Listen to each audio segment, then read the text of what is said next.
a disfrutar. Hola, hoy estamos en la Escuela El Tilé, en la Escuela Waldorf El Tilé, en Bellaterra, muy bien acompañados. Estamos con Antonio Malagón y con Aurea Gómez. Ellos son maestros con muchísima experiencia, con muchos años trabajando en escuelas con niños y con niñas. Y desde la editorial ING, desde hace un tiempo, nos hemos acercado a las escuelas, a los maestros, con el interés y la inquietud de conocer su día a día y saber cuáles son las principales dificultades que se encuentran en el aula. Hemos podido observar y documentar cuatro grandes dificultades y bueno, estamos seguros de que ellos nos podrán ofrecer soluciones prácticas, consejos, ideas. Antonio Malagón es profesor de secundaria, ha trabajado durante muchísimos años en la escuela 45. 45 años en la escuela Waldorf Libre Micael de Madrid. Es cofundador de esta escuela, la primera española de Waldorf. Ha dado clases de ciencias sociales, de geografía e historia. Sí, claro. Es expresidente de la editorial Rudolf Steiner y además también es expresidente de la Asociación de Centros Educativos Waldorf de España. Aurea Gómez es maestra de educación infantil y primaria. Trabaja actualmente aquí, en la Escuela Waldorf El Tilé, llevando el aula de diversidad. Atención, sí. Atención a la diversidad. Además, también es formadora de maestros y así que, bueno, también está muy ocupada. Aún muy ocupada. Aún muy ocupada. Sí. Bueno, la primera dificultad que hemos podido documentar es la de tener a niños en la misma aula, muy distintos, con necesidades muy diferentes. ¿Qué les podríamos decir a estos maestros que acompañan una aula de 25 alumnos con necesidades muy diferentes entre sí? Bueno, pues es un gran trabajo. Es muy exigente para un maestro cuando tiene esa situación. Entonces tiene que ir construyendo el espacio del aula. El aula no es los niños que están solo ahí y yo llego como maestro, ya está la clase. No. En realidad se tiene que construir y cada día se tiene que ir como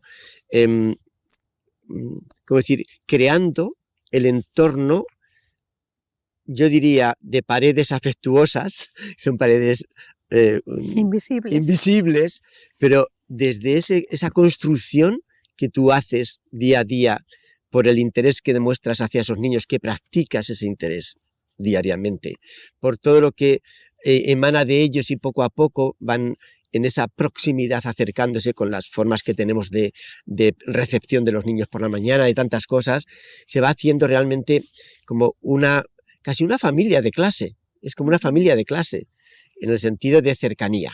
Es decir, tenemos que acercarnos, conocerlos, intentar conocerlos cada día mejor, por supuesto observando, admirándolos, porque hay que admirarlos a los niños. Entonces, con todo esto, entonces empiezas a tener ya una percepción, esa diferenciación en cuanto a sus capacidades o a sus necesidades, las dos cosas. Y en cada caso, como decir, ser muy fino, ¿no?, en lo que le caracteriza a cada uno de ellos, anotártelo. Y sobre todo, en esa mirada, acogerlos. Que eso no solamente es hacer una ficha de cada niño, ni unas notas, es como percibirlo tal cual es, ¿no? Y de ahí aparece esa diferenciación que se va a convertir después, a lo mejor por haberte acercado de esa manera, se puede decir con respeto, con mucho respeto, en una inspiración para tu didáctica de cada día, para tu hacer en esa diferenciación, pero con la cualidad que necesita cada uno de ellos. No es una locura lo que digo. Aparece una capacitación, entonces, profesional, de maestro, de otra manera, que es la manera sutil, digamos, de la verdadera necesidad que el niño tiene y de lo que uno puede aportarle a esa necesidad. Y entre medias, ir buscando o ir detectando la genialidad que tiene cada uno. Que cada uno tiene un punto de genialidad que hay que encontrarlo. porque le va a servir para crecer. Mm. O sea, yo diría, de mi parte, que va por ahí, ¿no? Acercarse y acoger, lo primero. Y desde ahí ya luego van a venir cosas. Y va a venir un saber hacer diferente, pero sobre todo acorde con esa situación. Y que además los niños te van a inspirar Exacto. en ese Exacto, día a día. Exacto. Es decir, que tú puedes tener los contenidos y haber trabajado unos recursos didácticos, pero en realidad ellos también te van a aportar qué es lo que necesitan, ¿no? Y ahí vamos a tener que ver cómo, bueno, una cosa que me parece muy importante es el tema de las familias, ¿no? Sobre todo en la etapa de educación infantil. Cómo acompañamos a las familias para que realmente los niños estén totalmente tranquilos, relajados, para que se pueda producir esa respiración que es tan necesaria, en la cual ellos van a, en esa respiración profunda que tienen porque se sienten en familia, va a surgir esa creatividad en el hacer de cada día. Que si no, quedará solamente en esos miedos y en esos contenidos que vamos a intentar pasar lo más rápidamente posible, ¿no?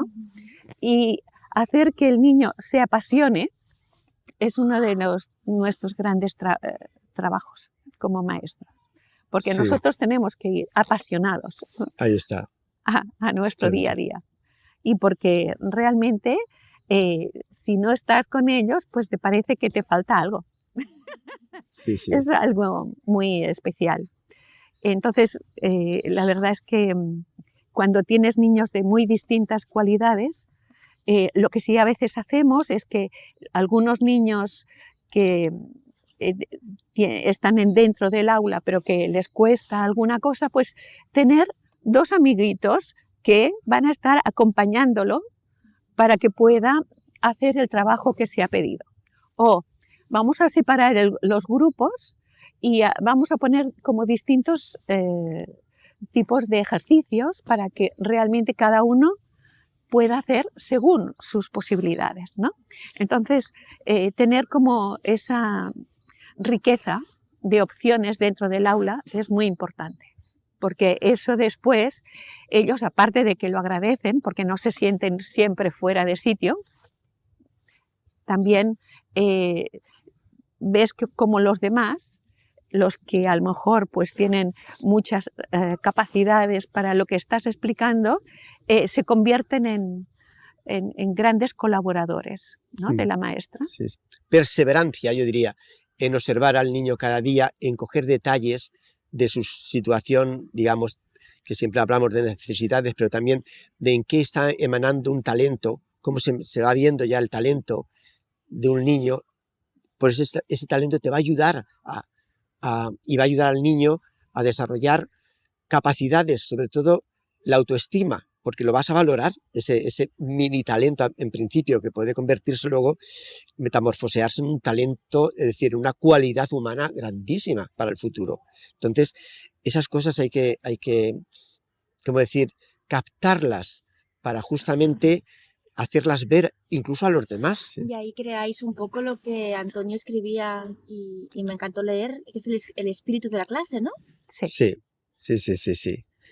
esta construcción que se hace poquito a poco y que tiene que ver con ese espacio interior, ¿no?, del maestro. Si quieres, explícalo tú, que lo tienes escrito tú. Bueno, en realidad yo creo que, como decía antes, el maestro tiene que construir el aula cada día, pero lo va construyendo, no deshaces el aula, sino que sobre lo de ayer añades. Es como estos castillos donde ponían tapices. Vas poniendo preciosos tapices cada día a partir de esa inspiración que te dan los niños, y una de ellas es cómo ellos se reencuentran. Es un misterio que en una clase se reencuentran niños tan diversos, con capacidades tan distintas, y cómo unos ayudan a otros, que decían ahora Aurea, ¿no? Cómo se ayudan, cómo se encuentran, cómo se quieren también. Entonces, ahí hay este gran enigma, ¿no?, de los encuentros humanos, pero entre los niños pasa también. Y no sé, es maravilloso. Sí. Y una cosa que comentabas antes es de estar apasionado. Desde luego, lo que más contagia es la alegría y el entusiasmo. Si el maestro le gusta su trabajo, que no es trabajo, que es un regalo, que te guste ir a la clase, que pienses en ellos antes, que hagas esto que significa tener como el sentido que te da para tu vida misma, el hecho de ir cada día, ¿no? Eso los niños lo perciben y se te ocurren cosas. Bueno, una de las necesidades que hay es que los niños ahora están muy movidos y sobre todo con las máquinas, con todo lo que pasa, con la vida ajetreada, pues tienen poco tiempo de concentración. Es así. Y los mayores también, ¿eh? Entonces, ¿cómo lograr que se concentren para el trabajo, para una explicación que tenemos que dar, para, no sé, contar una historia y que llegue hasta el final, como decías tú antes?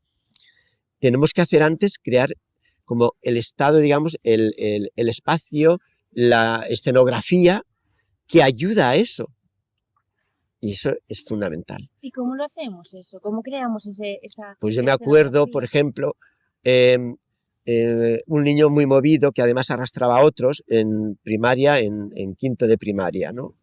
Y ahí damos las culturas, en la escuela Waldorf damos las culturas de la humanidad y demás. Yo había estado en Senegal y vivía en una tribu con casas de adobe y de paja y demás. Pues me fui con una familia a vivir allí, escapándome del hotel y del sitio donde estaba.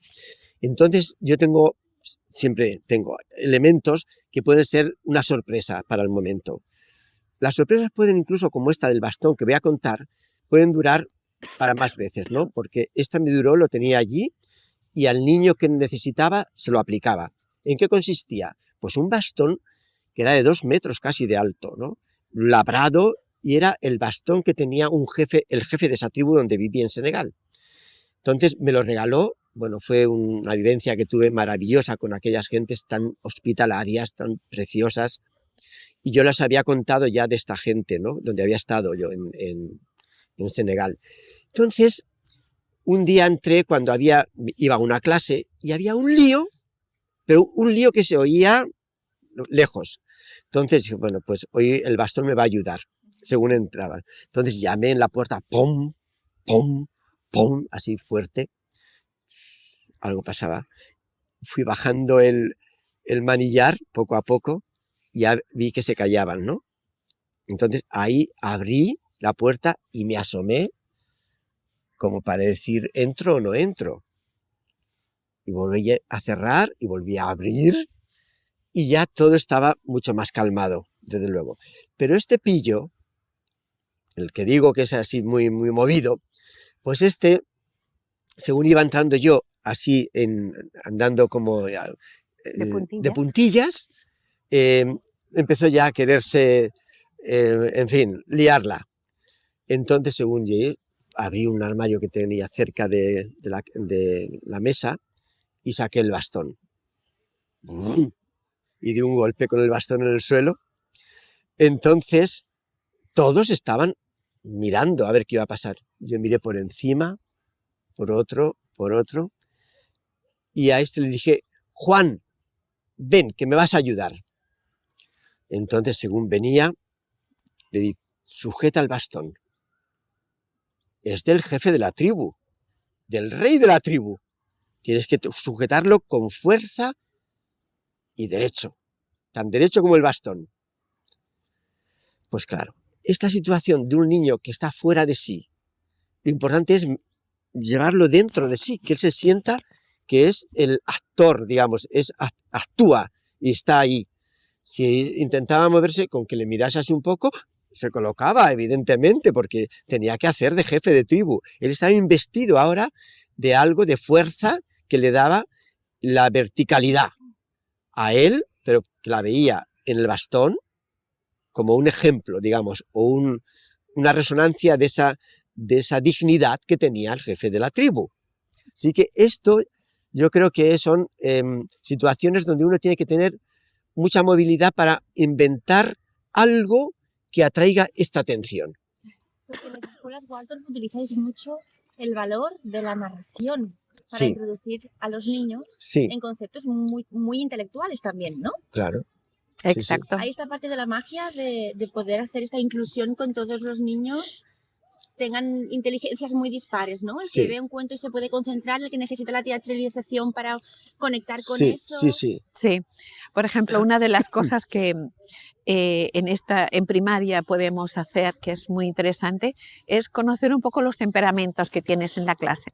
Sí. Y estos temperamentos te van diciendo si hay una tendencia sanguínea, pues vamos a explicar muchos detalles de cosas que ocurrieron en la narración, pero inventándotelas, para que ellos tengan como hay una imagen para ellos, Sí. ¿no? O, por ejemplo, el flemático, ¿no? Que lo que le gusta es comer bien, estar tranquilo, pues poner que en la fiesta que habían preparado, yo qué sé, los personajes pues tenían un pastel de chocolate que era pues que tenía una serie y con nata y unas fresas y bueno, es decir, podemos ir creando, dependiendo del alumnado que tienes, una cualidad distinta de la misma historia y que realmente los atrae. Conectáis con lo que le puede atraer por su Claro, temperamento, claro. pero además también utilizáis herramientas para dar lo que le falta Sí, sí, sí. al que lo necesita para poder estar. Exactamente. A veces, Entonces, aunque tengáis igual una narración que esta toca hoy, la modificáis, la sí, moldeáis, te la Sí. reinventas. dependiendo Claro. del alumno que tenéis Y delante. si miras además a ese alumno en concreto, cuando dices esa frase en concreto que va para él, vamos, está feliz.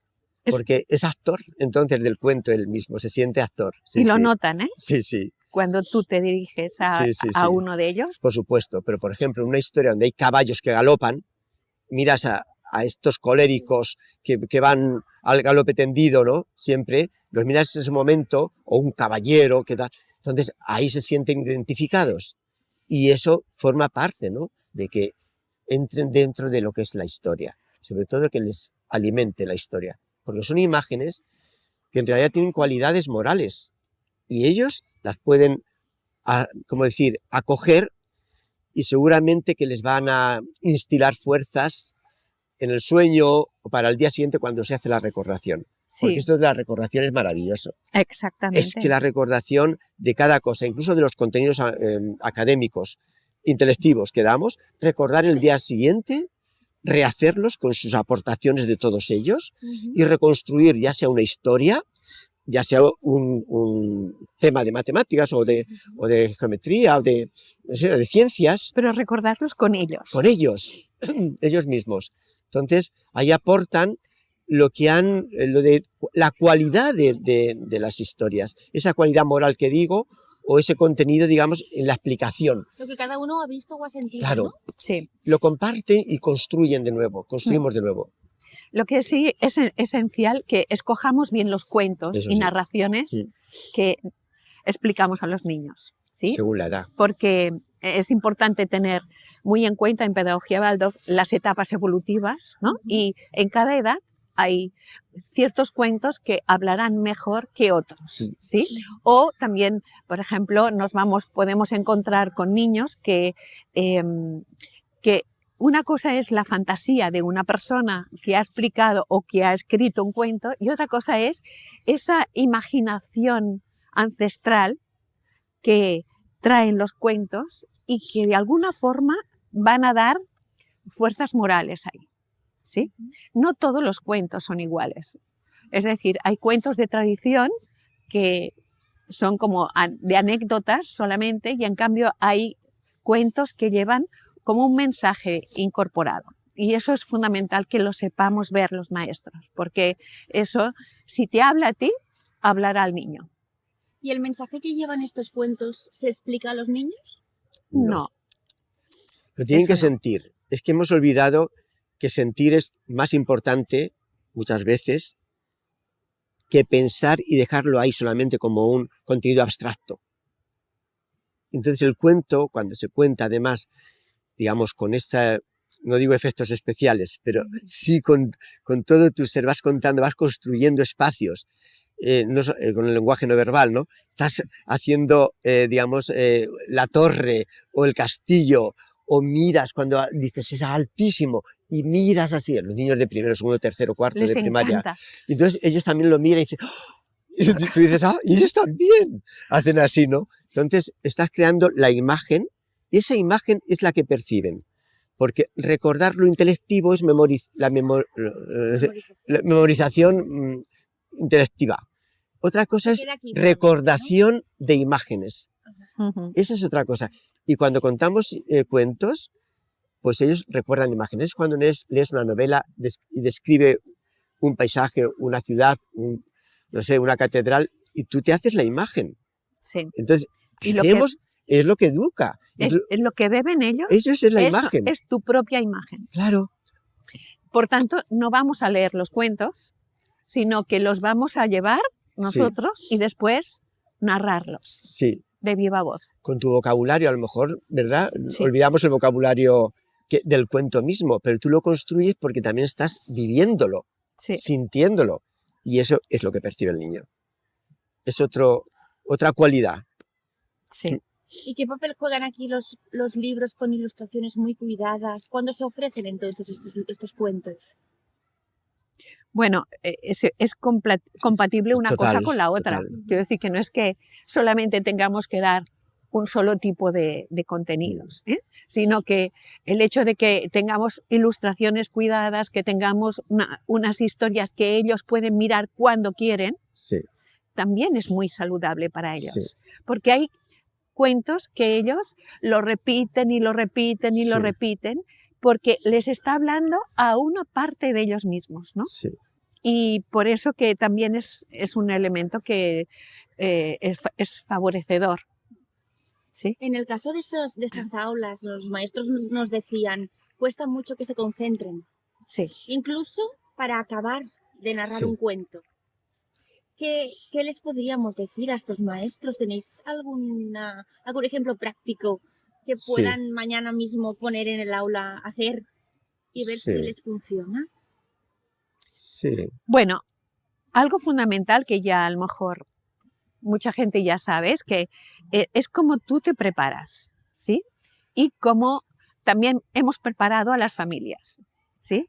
Porque hay niños que tienen cantidad de imágenes porque cada noche ven o una serie o una película y este tipo de niños difícilmente les va a quedar nada de lo que tú cuentes en el aula, porque están como embotados, ¿sí? Necesitamos que los niños tengan sed de imágenes. Si no hay esta sed, es que todo lo que demos será como desparramará, es decir, es como si tuvieras un colador y la energía se te va, ¿sí? Por tanto, hay que ayudar a las familias a que encuentren realmente un ritmo con ese mundo que tenemos hoy de las pantallas, un ritmo que realmente, sobre todo, que no sea antes de los 7 años, ¿sí? Es decir, que los niños pequeños necesitan tener ese mundo de las imágenes de una forma vivida y hablada. Es la tradición oral, ¿sí? Y es esa tradición oral la que da realmente un impulso de que crea situaciones mágicas. Y entonces ellos están como esperando, a ver, cuéntame otra vez el cuento, ¿no? Estáis cultivando el asombro. Exacto. Sí, totalmente. Totalmente, sí. Sí. El asombro y realmente la admiración por lo que otra persona va a contar. Sí. Porque también nos pasa hoy en día que muchos niños tienen el problema de que están como por las separaciones que hay en las familias, etc. El mundo de los adultos ha perdido el peso que tenía. Y entonces confían más en los compañeritos que en los propios adultos. Y esto hemos de revertirlo, ¿sí?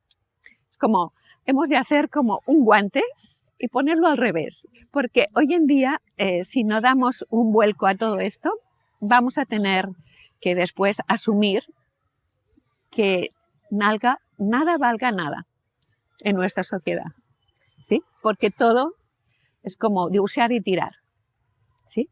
Si no desarrollamos una cualidad ahí de valor, de lo que ha costado que cada cosa que tenemos haya llegado hasta aquí, con el esfuerzo de tantas personas y que nosotros tenemos la suerte de poderlo utilizar, ¿qué nos queda?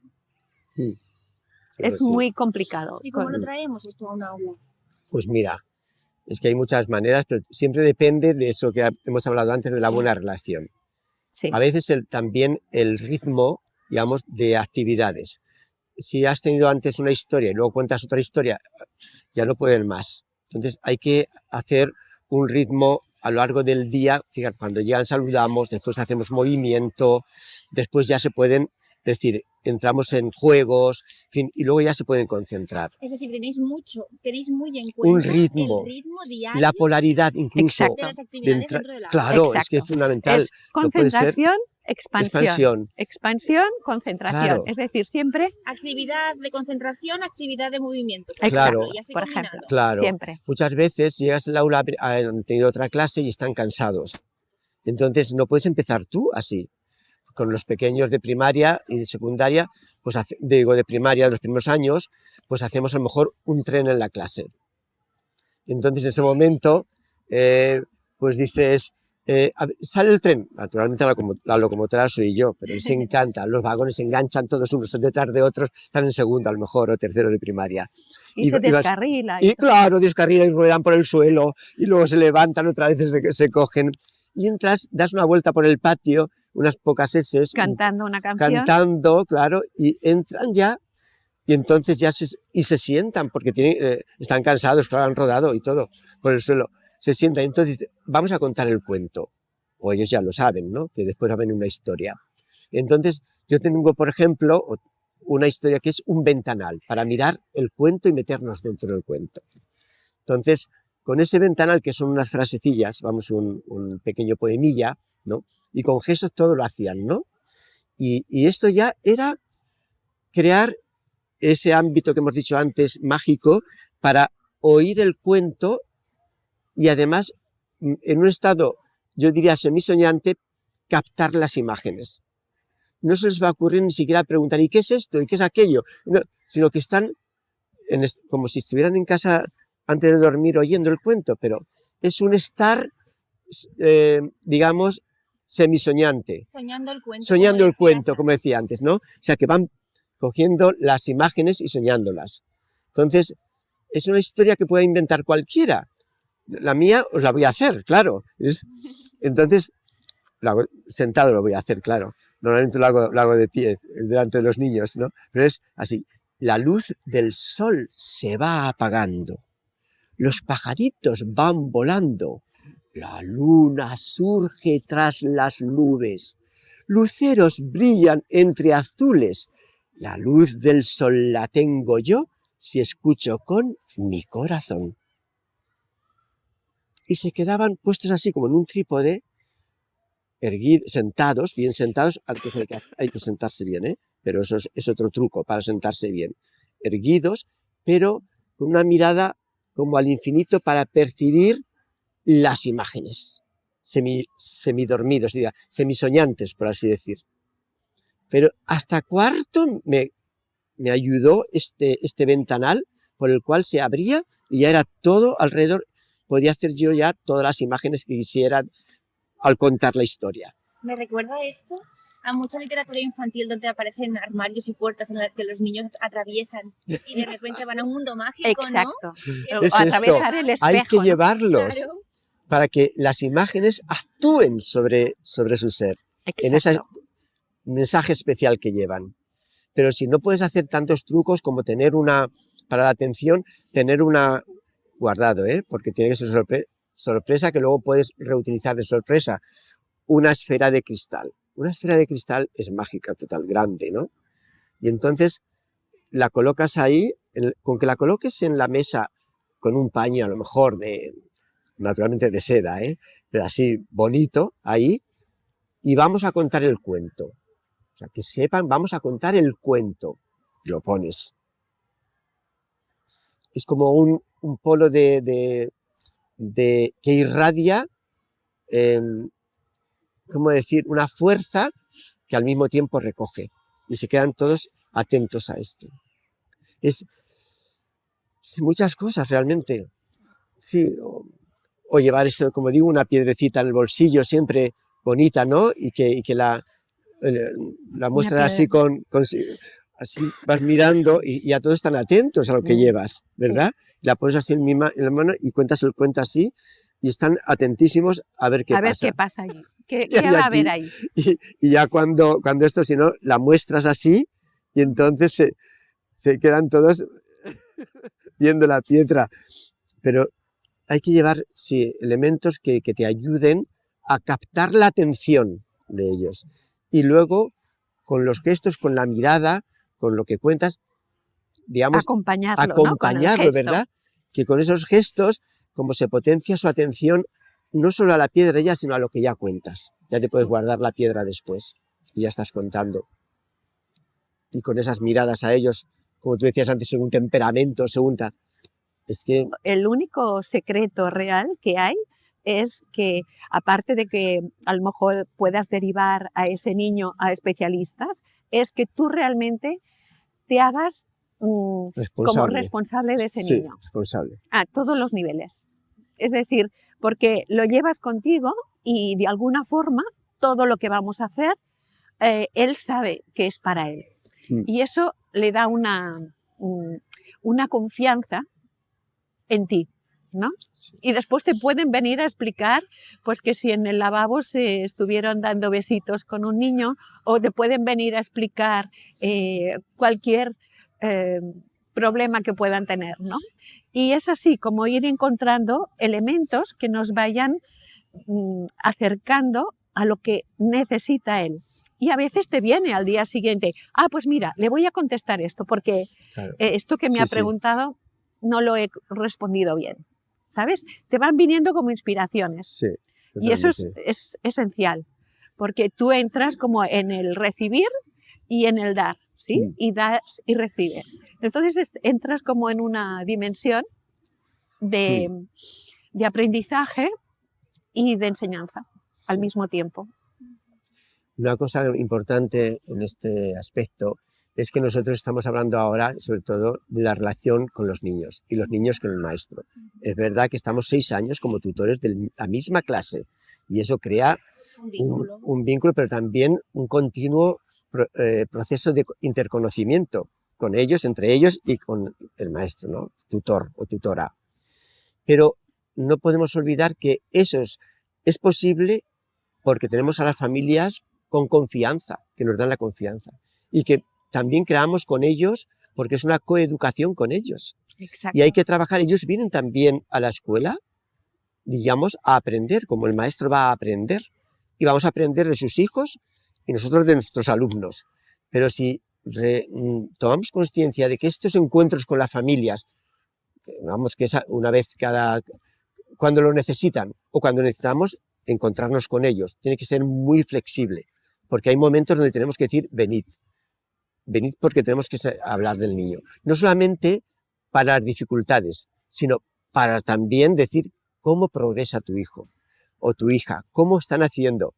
Cuando hablamos, yo he comprobado, y seguro, Aurea, tú también, que cuando tenemos una reunión con una familia sobre un niño para hablar de él, caracterizarlo, claro, cómo se comporta en casa, qué hace en casa, qué hacéis vosotros con él, es decir, cómo se ocupan padre y madre, que a veces ahí hay muy serias dificultades, ¿no?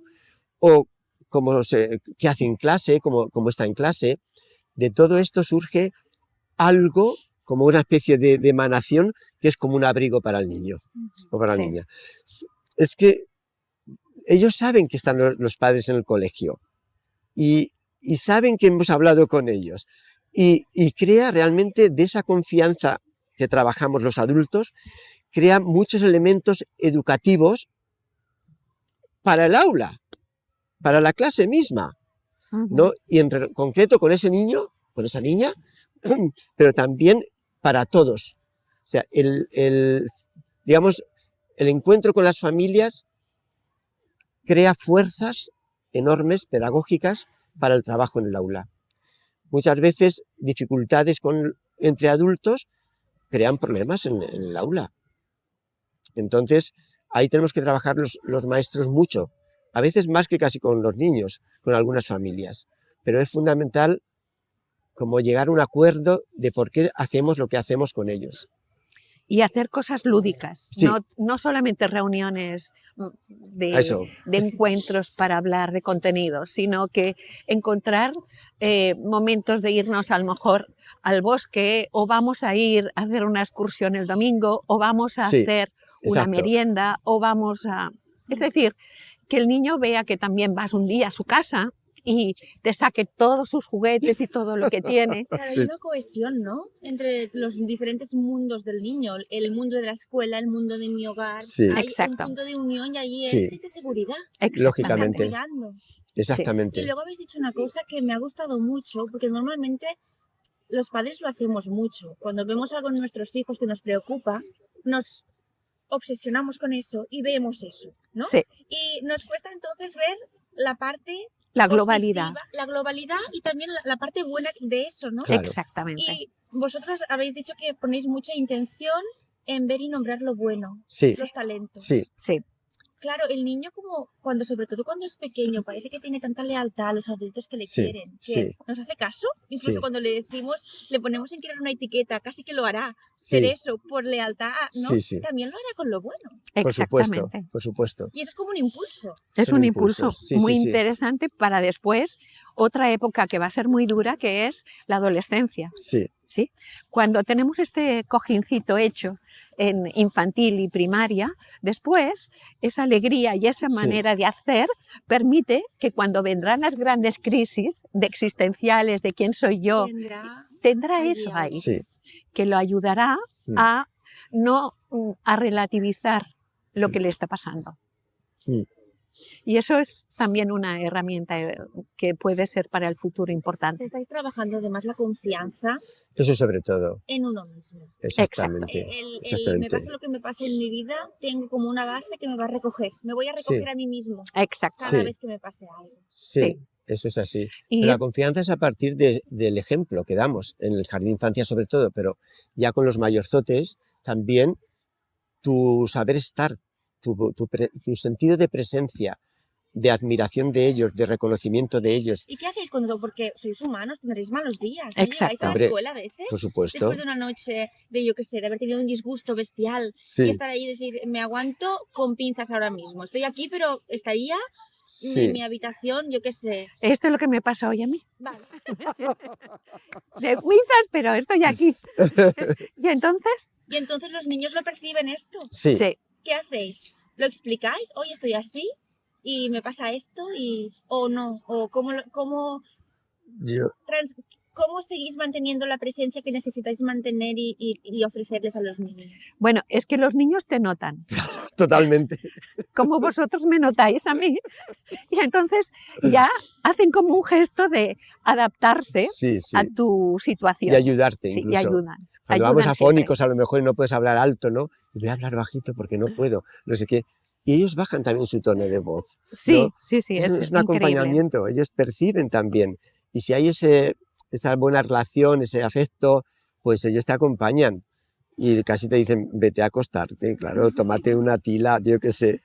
Sí, sí, eso Sí, funciona pero que así. no se consigue todo esto en un día. No, ¿Sí? Es todo un proceso, es como decíamos Sí. antes, de construcción, Sí. ¿sí? Y vamos construyendo esa confianza a través de eso, de cómo cuidas la sala donde estás, es decir, en el jardín de infancia, donde están los juguetes, cómo sí, qué juegos crees que le van a interesar hoy, ¿no?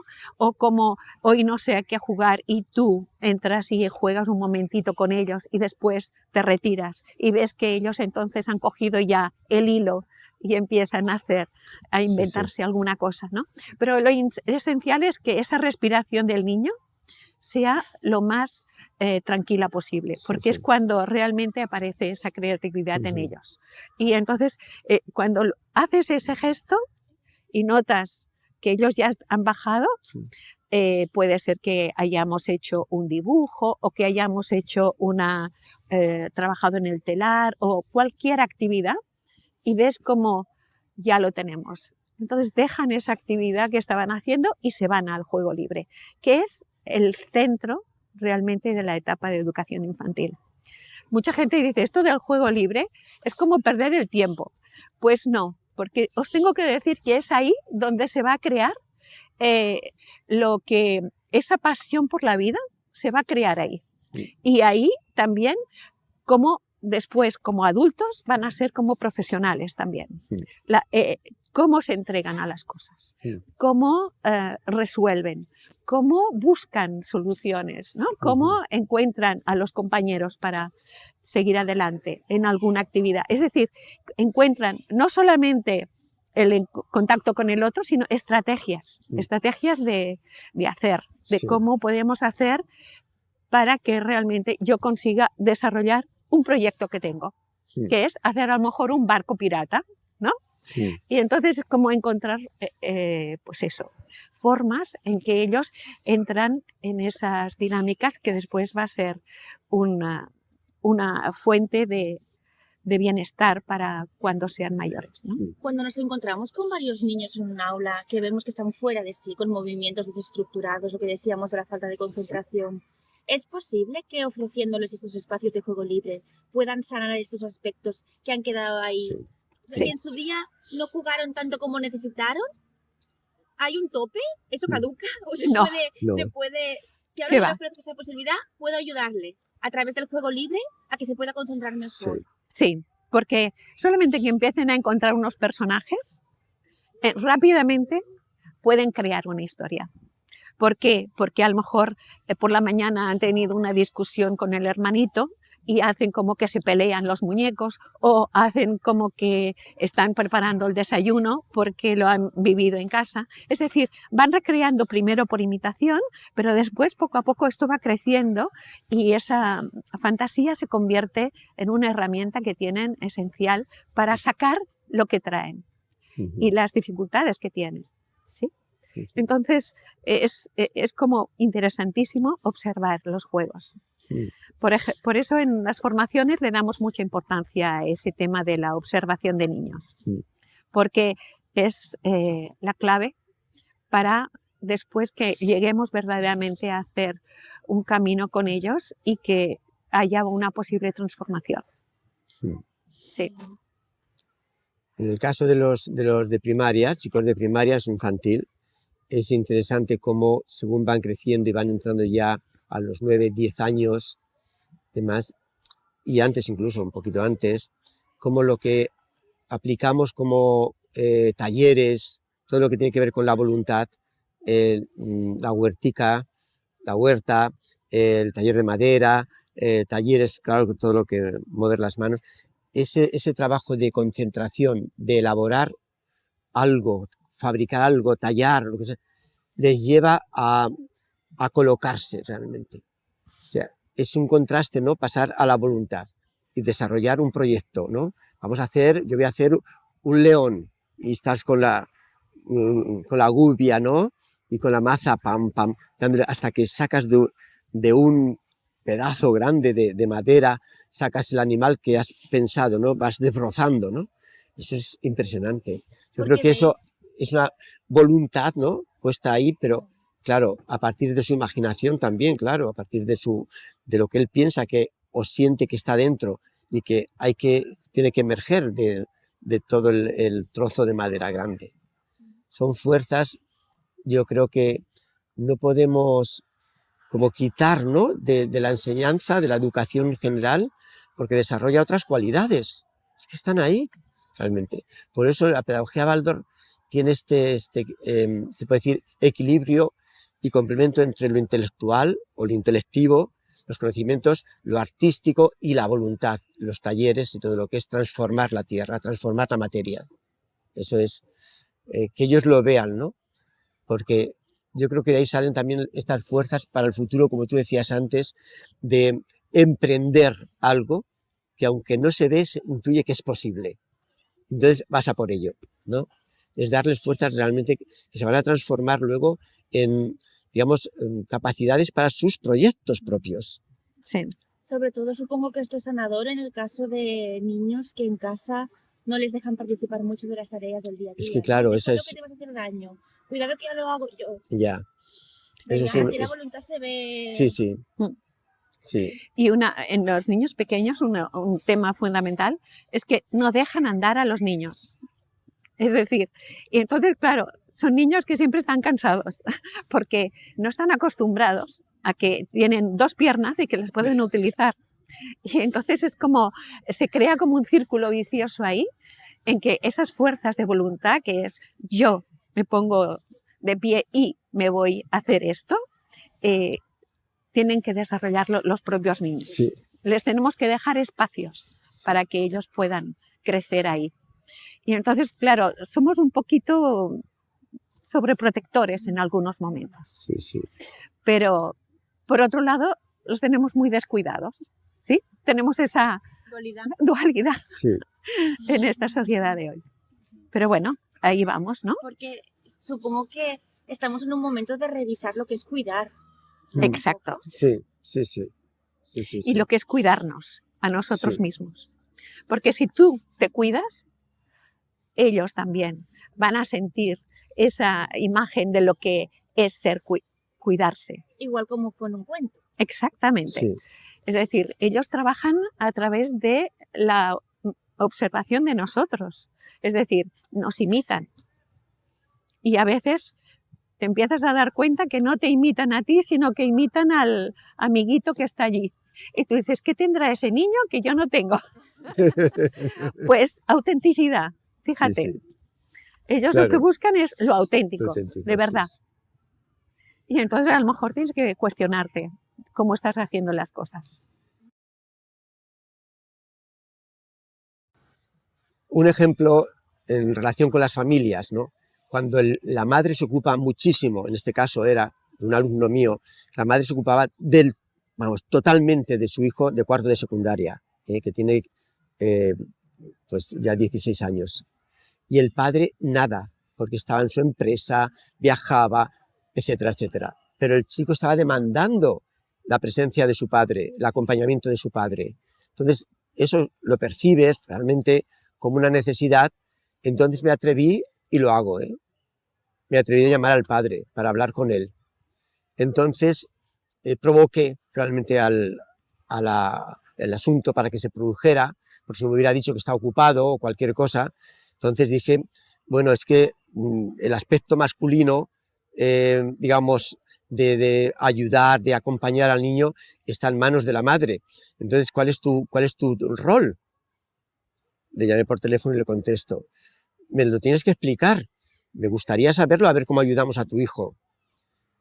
¿Pero qué dices? ¿Qué quieres decir con esto? O sea, le inquieté, sugiriéndole que el aspecto femenino lo llevaba él, evidentemente. Entonces, solo entre líneas, no hizo falta más, para venir un poco ofuscado a hablar conmigo, pero se trajo a la mujer, claro, porque evidentemente sentía que había ahí una falta, un sentido de presencia en la casa o de presencia con este hijo. Pero el hijo era maravilloso, solo que de una piel fina, todavía su personalidad, digamos que estaba en ese momento conformándose, configurándose, y por otro lado sentía casi dolor, ¿no?, de no tener esa presencia del padre. Pero de esto surgió una conversación, y yo diría una amistad con este padre, un interés no solamente por el hijo, sino humano entre los tres, entre padre, madre y conmigo mismo. Y después seguir avanzando ya en la escuela, vamos, de otra manera. Sobre todo este chico tuvo como el abrazo del padre que necesitaba. Pero esto también hay que captarlo, ¿no? Sobre todo en las edades ya que queremos, que son tan mayores, hay que captarlo, porque eso si no puede conducir a una situación muy, muy difícil para un hijo, para un chico de esas edades, ¿no? Y no sé, nosotros somos ahí vigilantes y al mismo tiempo tenemos que provocar lo que necesita nuestro alumno o alumna para su desarrollo, y a veces comprometiéndonos de esa manera, es decir, llamando al padre o llamando a la madre y haciendo como no exigir, pero sí un mostrar. Es importante es importantísimo que estés con tu hijo ahora. Serán 2 años seguramente, porque después va a volar, pero estos 2 años son importantísimos. Entonces yo creo que ahí tenemos también un papel de acoger a la familia, por un lado, porque ahora la amistad que tengo con este hombre y con su mujer también es enorme, es como una fraternidad ya, somos como hermanos, ¿no? Y ha surgido por esta situación con este chico. O sea que me parece que tenemos una tarea grande si te entregas a ellos, si te gusta, si es el sentido de tu vida está en la educación, está en la enseñanza, está en el encuentro, en esos encuentros. Y así es un poco como empezaba la conversación, hablando justamente de eso. Sí, es verdad, Del sí. maestro y cómo se prepara para ser maestro y de este entusiasmo que tiene que tener el maestro en mayúsculas para hacerlo. Sí. Os voy a hacer una pregunta rápida. Si tuviéramos un tablero y tuviéramos que poner ahí una frase para todos los maestros del mundo, para que la leyeran, para que les dijera algo esa frase, ¿cuál sería? Aurea. Bueno, quizá para mí lo más importante hoy en día es que volvamos a rehumanizar la educación. Está muy bien que tengamos unas pantallas, que tengamos todo un trabajo que ha dado mucho de sí para la didáctica de los aprendizajes, pero después tenemos esta parte más humana que parece como que de alguna forma no se acaba de ver, y que si no damos un paso en esa dirección, no podremos realmente conseguir que esta nueva generación encuentre referentes, ¿sí? O los referentes que encuentra son referentes que son como de pantalla solamente, ¿sí? Y hemos de trabajar desde lo veraz, desde lo que somos, de verdad. Y ya está. Sí. Solamente que si no, vamos hacia esa sociedad un poco adictiva, ¿no? Que en realidad no nos va a ayudar a hacer esa transformación que es tan necesaria, que es el encuentro, ¿sí? Nos hemos de encontrar, y a pesar de que seamos tan distintos unos de otros. Y ese es un camino que se hace cuando no nos tomamos como algo personal, muchas veces problemas que todos tenemos, ¿no? Y que eso es esencial para nuestros jóvenes, esencial. Pues bueno, ha dicho la palabra, pero yo creo que yo diría a cada maestro, encuéntrate con los alumnos. Sí. Encuéntrate con los alumnos. Tienes que hacer, si haces este encuentro, tendrás el regalo de tu vida. Reconocerás tu tarea en la tierra, tu tarea en la vida. Es así. O sea, de ahí surge tu inspiración pedagógica, de ahí surge, ya digo, tu sentido de vida, de ahí surge el estímulo de ir cada día al colegio, no sé, la alegría, surge el entusiasmo, de ahí surge lo grande que existe en el otro y que existe en ti mismo, lo divino que existe en nosotros. Y reconocer eso es y vivenciarlo cada día, porque lo trabajas, ¿no? Lo quieres conseguir, lo quieres ofrecer, porque en realidad es un servicio que queremos hacer a los niños, ¿no? Y también a los padres, a la vez que ellos nos dan su confianza. Entonces, yo creo que esto es, encuéntrate con los alumnos y que te encuentre, y déjate encontrar por ellos, porque déjate encontrar con ellos. Si te dejas encontrar por ellos, es una maravilla también, eso sí. Cuando tú te encuentras en ellos, supongo que les ayudas, como hemos dicho antes, a que ellos se encuentren. Y recíprocamente igual. Exacto. Te ayudan. Ahí está el encuentro, claro, que decía Aurea, ¿no? Sí. Es como algo de la identidad intrínseca de cada uno que entonces se deja ver. Y entonces ahí está el darse el abrazo, digamos, o la mano. Y no dejarse llevar por cosas superficiales, porque eso lo único que hace es deteriorar esos encuentros. Sí. Y ahí está la chispa también. Claro, el maestro es muy importante que no sea clasista, en el sentido de estos son muy buenos, por tanto vamos a trabajar mejor con ellos. O ellos no se enteran de nada, no sé qué hacer con ellos, pues que los coja un especialista, ¿no? Es decir, hemos de realmente ver que cada uno trae un tesoro dentro de sí. Sí, y es maravilloso ver también cómo algunos chicos más, digamos, capacitados para a lo mejor un aspecto, ¿no? Que a lo mejor no es tallar o no es tocar un instrumento, cómo se ayudan entre ellos. Favorecer que se ayuden entre ellos. Es como que estaban esperándose encontrar también para ayudarse mutuamente, ¿no? Y esto tiene no sé, una cualidad, sí, un valor muy ya no especial. social, sino fraternal, porque ¿cuántos alumnos de nuestros colegios luego siguen siendo amigos? Sí. Es maravilloso, ya mayores, ¿no? Cómo siguen con ese vínculo entre ellos mismos. Y es gracias a que hemos creado esos ambientes de encuentro también entre ellos. A ver qué os parece esta conclusión. Para acompañar y para ofrecer soluciones a las grandes dificultades que hemos nombrado anteriormente, podríamos decir que un punto clave es favorecer la confianza en el propio niño. Sí. El yo valgo, yo puedo, yo hago. Sí. Exacto. Esa es la clave. El segundo punto podríamos decir que es la alegría, el entusiasmo que le ponemos a todo. Eso irradia y envuelve. Y que favorece el aprendizaje. Sí. Exacto. El crear un ambiente de bienestar. Sí. Cuidar los espacios, en la media hora de antes de llegar el maestro, y hacer su ritual de qué esperan de mí hoy, ¿no? Sí. Y ayudarles a vivenciar su fuerza de presencia y de saber estar, supongo que también a través del propio trabajo de saber estar. Por supuesto, del maestro. por supuesto. Esa es la fuerza que llega. Por eso el maestro tiene que estar no solamente cuidándose, sino aprendiendo siempre, profundizando, preparándose. Un maestro Waldorf, estamos, como dicen ahora con las tecnologías, en construcción. Quiero decir, tenemos que estar siempre preparándonos, pero ¿quién nos ayuda más en esa preparación? Nuestros propios alumnos. Sí. Es así.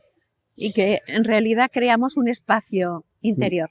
Sí. Y que cada día lo vamos regando, le vamos poniendo flores, le vamos poniendo todo lo que realmente creemos que es necesario. Es verdad. Y ese espacio interior se tiene que despertar, si no, difícilmente podréis hacer ese camino. Pues yo diría que mucho ánimo a los maestros que están preparando, porque esta profesión es una profesión, no digo bendecida, es una profesión pues maravillosa realmente. No sé si es la mejor del mundo, la más, no sé cómo denominarla, pero si un maestro encuentra su sentido en la educación, es la persona más afortunada del mundo. Sí. Así nos sentimos, ¿verdad, compañera? Ahí. ¿Dónde te podemos encontrar, Antonio? Pues en mi correo electrónico, si se quiere. ¿Dónde os pueden encontrar? En mi correo electrónico es muy fácil, amalagon@telefonica.net. Vale. ¿Tienes página web, algún sitio? No, yo soy anónimo, totalmente. No estoy en redes más que lo más inmediato, ¿no? Pero por el teléfono, también se me puede llamar. Y es así.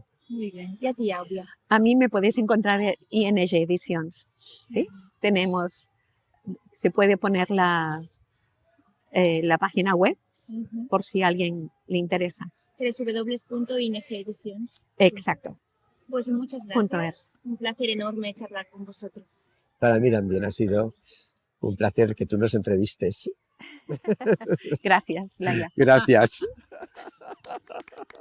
Molt bé. Molt bé.